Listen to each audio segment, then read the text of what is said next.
اس کی اخلاقی پستی اور شرارتوں سے تنگ آ کر اس کے خاندان و قبیلے والے اسے نفرت کی نگاہ سے دیکھتے تھے۔ اس کا گھرانہ بلکہ اس کا باپ بھی اسے سخت ناپسند کرتا تھا۔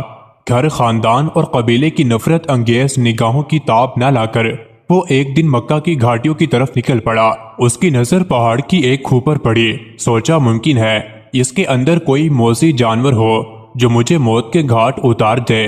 چنانچہ جان بوجھ کر کھو کی طرف بے خوف بڑھا تاکہ خود کو موت کے منہ میں ڈال دے، اور پھر گھر، خاندان اور قبیلے کی طرف سے جس نفرت و بغض کا اسے سامنا کرنا پڑ رہا ہے، اس ذلت و عار سے ہمیشہ ہمیشہ کے لیے آرام پا جائے۔ جب وہ غار کے قریب پہنچا تو اسے ایک اژدہا نظر آیا جو لگتا تھا کہ جیسے اس کی طرف بڑھنے کے لیے چھلانگ مارنے ہی والا ہو۔